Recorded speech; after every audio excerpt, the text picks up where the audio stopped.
graça e a paz do Senhor Jesus, amém? Quero aproveitar que você está em pé. Vamos ler a palavra de Deus que está lá em 1 Samuel, no capítulo 17, dos versículos 34 até o 37. 1 Samuel, capítulo 17, versículo 34 ao 37.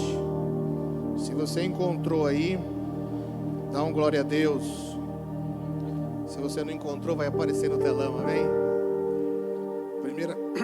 1 Samuel 17, 34. A palavra de Deus diz assim: Davi, entretanto, disse a Saul: teu servo toma conta das ovelhas de seu pai.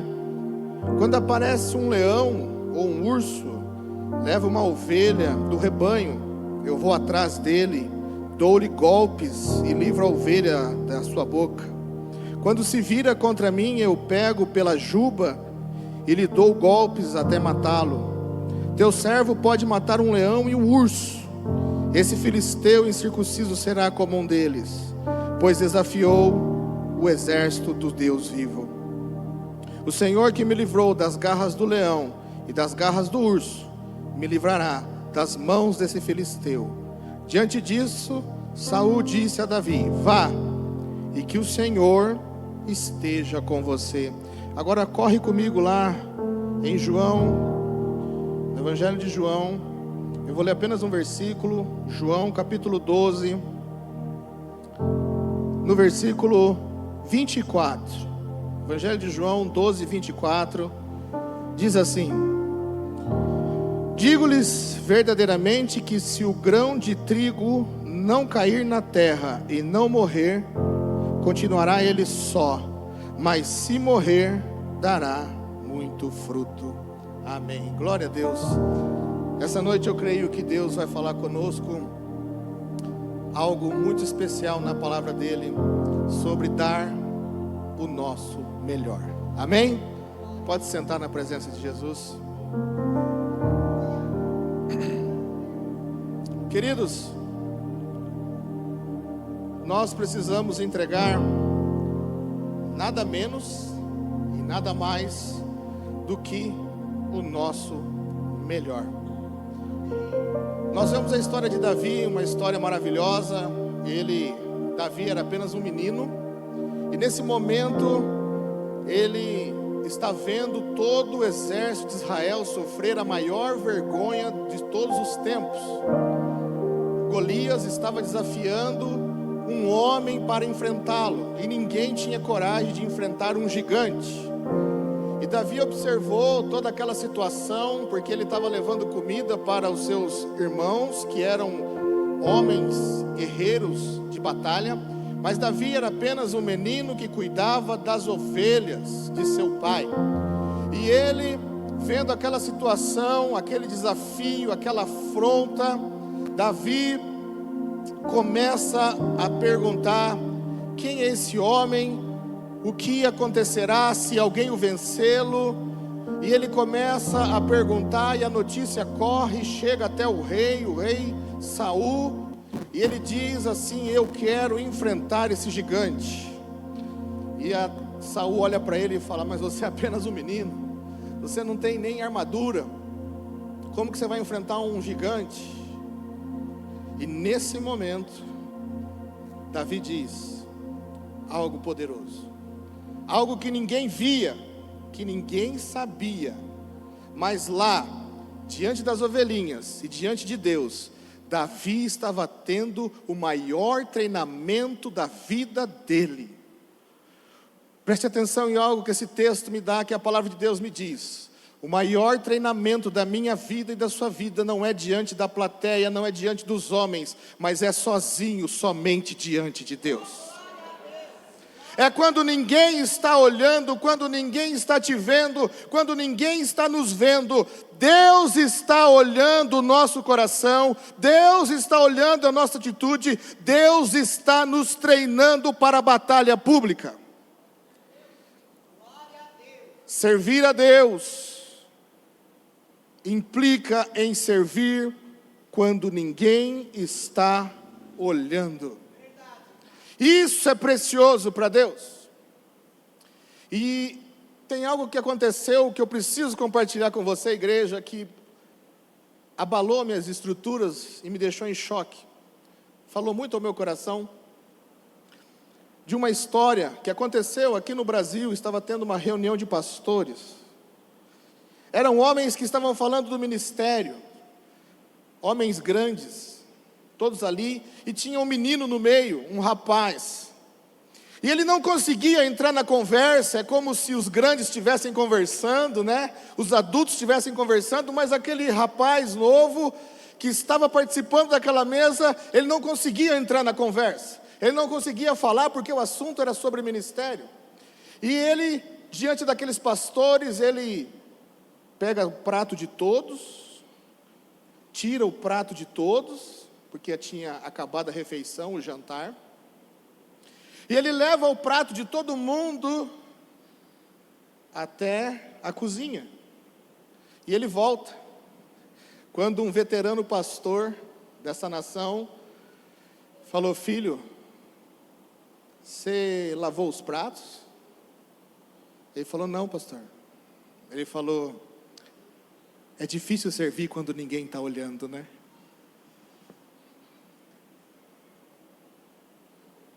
Ele achando que tinha feito o melhor. Ele tinha servido. Mas não basta servir. Temos que servir com excelência. É servir quando ninguém está olhando. Davi servia a Deus quando não tinha ninguém olhando. O homem de Deus, a mulher de Deus não serve apenas no púlpito, na igreja, diante dos homens, mas ele serve a Deus escondido, a sós, quando ninguém está vendo. Esse é o homem de Deus, essa é a mulher de Deus. É isso que Deus quer da sua igreja, de mim, de você. Sermos pessoas que amam, que adoram ao Senhor, que oram, que buscam quando ninguém está olhando. Nós vamos amar o próximo quando ninguém está olhando, porque quando temos o olhar das pessoas, mudamos a nossa reação. Não podemos ser crentes só perto da irmã Sandra, não podemos ser crentes só perto dos pastores, não podemos ser crentes só quando entramos nessa igreja, não. É lá fora, enquanto nós estamos trabalhando, é lá fora que nós temos que ser exemplo, é lá fora quando o mundo está olhando para nós que temos que ser bons pagadores, é lá fora que nós temos que adorar quando ninguém está vendo.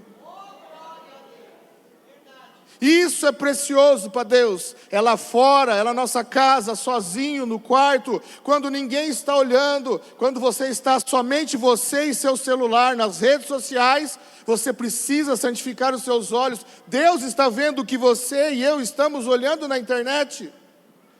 O que os seus olhos estão olhando na internet, se você está cobiçando outros homens, se você está cobiçando outras mulheres, se você está com inveja da vida alheia, Deus está vendo o que o homem não está vendo. Deus está vendo o que está no nosso coração. Deus está vendo o que vai em nossos pensamentos. E o que mais agradava a Deus em Davi era exatamente isso. Davi, um homem segundo o coração de Deus. Porque Davi, ele protegia as ovelhas de seu pai quando ninguém estava vendo. Ele podia muito bem mentir, ele podia muito bem inventar e dizer várias coisas, que a ovelha morreu, que o leão comeu, que o leão ou o urso depredou e ele não precisava ir atrás, ele não tinha com que se preocupar ou dar satisfação, ele não precisava lutar, mas Davi dava o seu melhor. Davi entregava o melhor. Deus quer de mim, de você, o melhor. Deus quer o seu melhor, Deus quer o meu melhor, Deus quer a melhor adoração sua, Deus quer a minha melhor adoração. A adoração de todo o nosso coração, adoração com excelência. Mas por que Deus quer o melhor? Porque Deus exige isso, porque Deus te deu o melhor. Ele não deu aquilo que sobrou, mas Ele deu o melhor para nós. Ele deu o seu Filho, Ele deu o único Filho, Ele deu o Cristo, Ele deu o tesouro mais precioso, Ele deu o Senhor Jesus de Nazaré. Queridos, nós não podemos medir esforços ou fazer as coisas como nós falamos um para os outros, meia boca. Não podemos cozinhar ou fazer uma alimentação ou nosso trabalho fazer mais ou menos. Se for fazer, faça bem feito. Não meça esforços. Sabe, queridos, muitas vezes nós observamos que achamos porque Deus é bom, porque o Senhor é poderoso, porque Deus sabe, Ele me conhece, Deus conhece o meu coração, Deus conhece a minha vida, Deus sabe todas as coisas, e muitas vezes achamos que podemos dar a sobra, ou o resto, ou algo mais ou menos. Tudo que você for dar para Deus, certifique-se de uma coisa: é o meu melhor. Eu estou dando o meu melhor para Deus, eu estou entregando o que Ele merece, eu estou entregando com todas as minhas forças, eu estou adorando com tudo que sou, com tudo que sei, com toda a minha intensidade, ou estou guardando energia para outras coisas?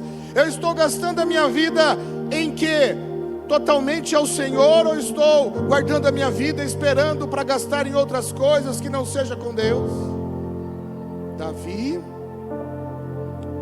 não poupou esforços, ele se arriscava para defender as ovelhas de seu pai. Ninguém estava vendo, ninguém estava cobrando, ele não tinha o olhar de absolutamente ninguém, mas Davi era um adorador, Davi era um homem que temia Deus, Davi era um homem que amava a presença de Deus, Davi tinha intimidade com Deus. Deus seja louvado. E Davi adorava, protegendo, fazendo com excelência aquilo que foi colocado nas suas mãos, naquilo que Deus colocou para ele fazer naquele momento. Davi nem imaginava um dia em ser rei, Davi não imaginava em nenhum momento aonde estaria, no palácio ou enfrentando outras coisas. Davi nem imaginava ali naquele campo o que aconteceria. Davi apenas dava o seu melhor. A importância disso é porque nós estamos sendo preparados no pouco para Deus colocar o muito. Precisamos ser fiéis no pouco, precisamos ser fiéis no nada, para Deus nos dar o muito. Nós muitas vezes queremos nos preparar no muito, com os olhos no muito, e nos esquecemos do pouco. Sabe, queridos, o Senhor Jesus disse em João 12, como nós acabamos de ler, que a semente, ela precisa morrer para ela multiplicar. Aqui está uma história tão poderosa que nós não entendemos muitas vezes o processo de Deus nas nossas vidas. E nessa palavra nós conseguimos entender o que Deus faz muitas vezes na minha história e na sua história. Deus muitas vezes nos pega, nos coloca num buraco e tampa e nos deixa no escuro, longe de tudo, de todos, para que ninguém nos veja, nos esconde, e nós não entendemos por quê, porque Deus tem um processo, e nós achamos que estamos esquecidos, mas nós não estamos. É o processo do esmagamento, é o processo do crescimento de Deus nas nossas vidas. E você às vezes e eu não entendemos o que está acontecendo, não entendemos o porquê estamos escondidos, porque ninguém chega perto de nós, porque a nossa vida não está prosperando, ou não estamos assim no auge, ou encontrando sucesso. Então começamos a querer desistir, porque não queremos enfrentar o processo. E é nesse processo que Deus está tirando o melhor. É nesse processo em que Ele coloca, em que você olha o seu esmagamento, você olha e só tem coisas ruins do seu lado, coisas horríveis, assim como uma semente, ali tem minhocas, a terra tem vermes, germes, tem o adubo, e a nossa vida, nós olhamos ao redor e só tem coisa ruim. Mas exatamente essas coisas ruins que estão ao nosso redor é o adubo que nos faz crescer. É isso que vai nos dar o crescimento, é isso que nos faz crescer mais e mais e mais. E nós não podemos desistir do processo. Sabe, queridos, tinha uma época, não muito longe, 2007 mais ou menos, eu me formei. Eu saí da faculdade, fiz uma faculdade, e eu falei, Deus, e agora? E não tinha nada, não tinha um convite ministerial, não tinha uma igreja para pastorear, absolutamente nada, não tinha teologia, só sabia que Deus tinha um chamado. Então, não tendo nada o que fazer, ou para onde ir ministerialmente, nenhum convite, nada em vista, completamente escondido, longe dos púlpitos, longe do ministério, longe de tudo, eu fui trabalhar, fui seguindo a minha vida normal, fui fazendo o que Deus queria, e muitas vezes pensando, será que estou no caminho certo? Será que estou fazendo a coisa certa? Parece que Deus está me mandando para lá e eu estou indo ao contrário, para cá, bem perdido. E eu me deparei com os negócios, trabalhando, ajudando meu pai, e Deus me coloca no meio do nada, no meio de uma grande plantação de soja. Virei agricultor, e lá olhava para um lado, soja, olhava para o outro, soja, escondido no meio do pó, do barro, ali olhando, e nada de ministério. Senhor, mas aqui não tem ninguém, a igreja está lá em Assis, os irmãos que eu frequento, a igreja que eu vou está lá em Assis, e nada. Mas não podia parar, porque nós não podemos parar. Você não pode parar, amém? Fale para a pessoa que está do seu lado, não desista, não pare, queridos, não pare. Aí Deus mudou, a gente começou a provocar, e eu fui para lá, orei mais um pouco, e Deus então me manda para Londrina, e mais uma vez lá em Londrina nada acontece, escondido, de novo, vai lavar banheiro, e ficou quieto lá no banheiro, e lava banheiro, e todo mundo saindo ministrar, ia para as igrejas, e o culto, nada, Rebeca, nada, escondidos, e todos falavam, mas você está perdendo tempo, não está acontecendo nada, você está no caminho errado, no buraco, no escuro, sem nada acontecer. Aí Deus nos traz de volta, e Deus fala, abre uma igreja. E Deus sabia que eu jamais iria abrir algo, ou fazer algo que não fosse da vontade dele. Um pastor me convidou várias vezes para que eu acompanhasse, e eu não tinha nenhuma palavra, e Deus sabia que eu jamais iria abrir uma igreja ou fazer algo que não fosse da vontade de Deus. Porque uma coisa eu aprendi: é melhor ficar quieto, é melhor não fazer nada, é melhor não se mover, do que se mover sem Deus falar.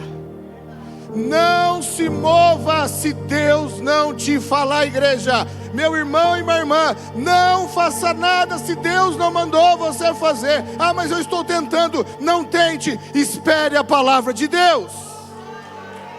Espere apenas uma palavra. Não se mova. Nós não podemos nos mover se Deus não falar. Eu não posso fazer nada se Deus não mandar. E muitas vezes nós sabemos que estamos fazendo coisas que Deus não mandou fazer. E nós estamos pagando preço porque estamos em desobediência, fazendo o que Ele não mandou fazer. E Ele é misericordioso, Ele corrige, Ele dá soluções. E então, Ele teve que, eu me lembro até hoje, que eu não queria de jeito nenhum uma igreja. E Deus sabia que eu não iria abrir uma igreja, até que eu fui parar no hospital. E depois que eu fui parar no hospital, o terror tomou conta de mim, que ou eu obedecia, ou eu obedecia. Ele deu com clareza a direção: abra uma igreja. Deus, mas o Senhor sabe que eu não quero igreja. Eu prefiro ajudar a igreja. Tem tantas igrejas para eu pregar, tem tantas igrejas por aí. Senhor, me levanta como pregador. Me levanta, Senhor, em qualquer igreja. Eu ajudo qualquer ministério. Deus, o Senhor sabe que eu não gosto, não quero a igreja local. Eu quero a igreja como um todo. Eu quero abençoar a igreja. Me usa como instrumento. Mas Deus não faz do jeito que a gente quer. Deus faz do jeito que Ele quer. Aí, queridos, com muita luta, relutei 6 meses depois que Deus falou. E aí fomos buscar a Deus, e era como uma sensação que se eu não fizesse aquilo, algo terrível iria acontecer comigo. Uma sensação, pânico, essa é a palavra, eu estava em completo pânico. E eu me lembro, foram dias muito difíceis. Eu me lembro que a irmã Rosinha orou comigo, e ela orou e ela via um ponto de interrogação, que a minha cabeça estava como muitos questionamentos, ela via muitas perguntas, e eu tinha muitas perguntas e nada de respostas. Era apenas para fazer o que Deus mandou. Abrimos então, pediu o Senhor o nome. Então, Senhor, eu preciso de um nome, eu preciso do lugar, eu preciso de suprimento, eu preciso de provisão.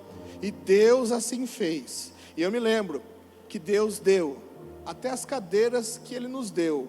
Deus levantou pessoas que você jamais imaginaria dessa cidade, empresários que nem vão na igreja, e disseram assim: eu vou doar a cadeira para aquelas igrejas.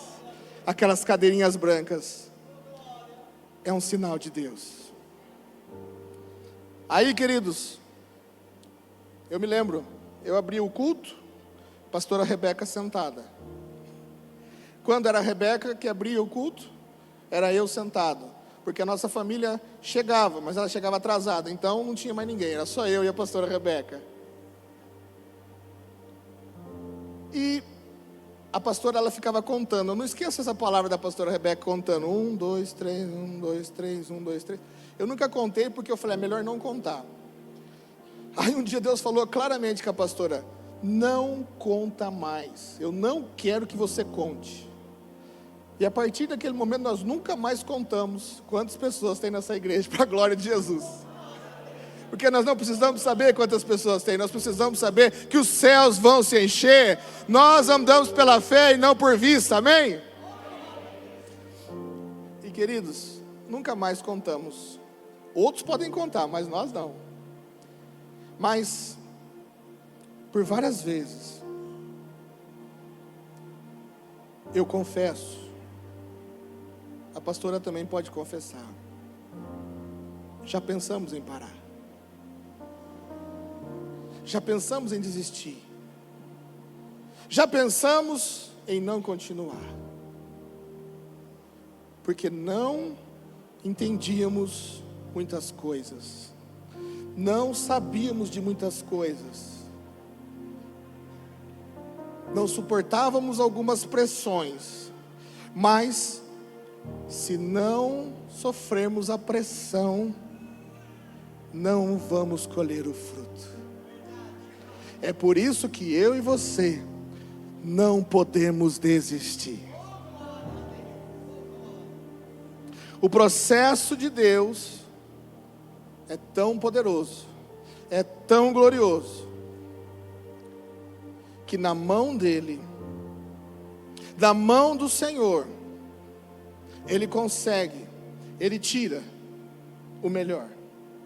Então você pode achar que nada está acontecendo na sua vida, está dando tudo errado, você não está entendendo nada do que está acontecendo. Deixa eu dizer algo para você: não precisa entender, apenas acredite, porque Deus está fazendo.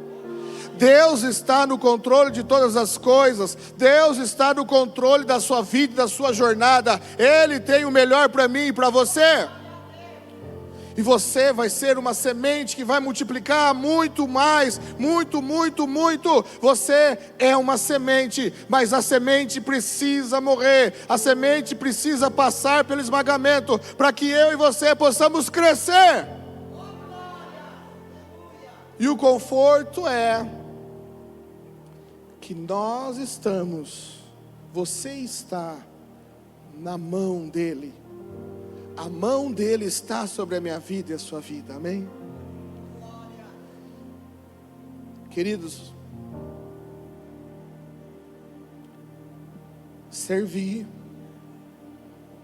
não começa no púlpito, servir começa no quarto. Servir não começa em público, servir começa sozinho. É por isso que nós precisamos avaliar todas as nossas atitudes quando ninguém está olhando, porque é isso que agrada a Deus. É aquela oferta que ninguém vê, é aquela oferta que você não conta para ninguém, é aquela ajuda que ninguém viu você fazer, é aquela palavra que você deu, é aquela pessoa que você defendeu quando todo mundo estava falando mal e você não falou mal, quando todo mundo estava fofocando e você não fofocou, você se calou, todo mundo estava fazendo algo terrível ali e você saiu, você não ficou naquela roda porque você não queria participar daquilo. Isso Deus está vendo. Isso Deus viu. É esse o comportamento. É para Deus ver e não para o homem ver. Essa foi uma das grandes diferenças entre Davi e Saul. Davi se preocupava com o que Deus pensava, com o que Deus achava. Davi tinha sua preocupação em Deus. Davi queria agradar somente a Deus. Quando ele via algo errado é porque ele sabia que pecou contra Deus. Não importa o homem, não importa as pessoas, não importava o reino, não importava absolutamente nada. Importava o que Deus achava. E se Deus estava triste, se ele havia pecado, ele queria se arrepender, ele queria o perdão, ele queria a graça, ele queria de novo a presença, porque ele não suportava ficar sem a presença de Deus. Saul não. Saul se importava com a posição, Saul se importava com o status, Saul se importava com os comentários, Saul se importava com os aplausos. Saul estava preocupado com a aprovação da massa, do reino, dos governantes, se ele estava bem com o profeta ou não. Saul estava olhando aqui na terra, mas Davi estava olhando para o céu. Coloque o seu olhar no céu, olhe para o alto, olhe para o Senhor. Nós temos que focar em Deus, amém? Não tire o seu olhar do Senhor, porque a recompensa vem dele, amém? Vamos nos colocar em pé.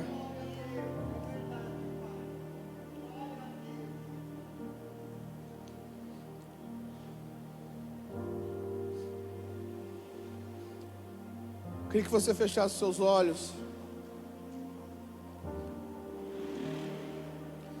E vamos orar nesse momento. Porque eu creio que Deus está fazendo algo poderoso em nossas vidas, em nosso meio, nesta igreja ou essa noite. Deus está dando o escape. Deus está dando o livramento. Deus está te levantando. Deus quer te encorajar, quer tirar o teu desânimo para que você não desista. Você precisa continuar, você precisa caminhar, você não pode parar. Então vamos orar em nome de Jesus. Senhor, nós colocamos esta igreja diante do Senhor, nossas vidas. Senhor, em nome de Jesus, Espírito Santo, que o Senhor derrame a tua glória sobre nós. Espírito Santo, que o Senhor nos encha com a tua presença, com a tua glória. Espírito Santo, a nossa vida está nas tuas mãos. Senhor, nós colocamos cada um diante do Senhor, todas as nossas vidas, toda a nossa família, todo o nosso coração. Espírito Santo, que o Senhor nos encha, que o Senhor nos encoraja, que nós possamos ser cheios da tua glória, em nome de Jesus.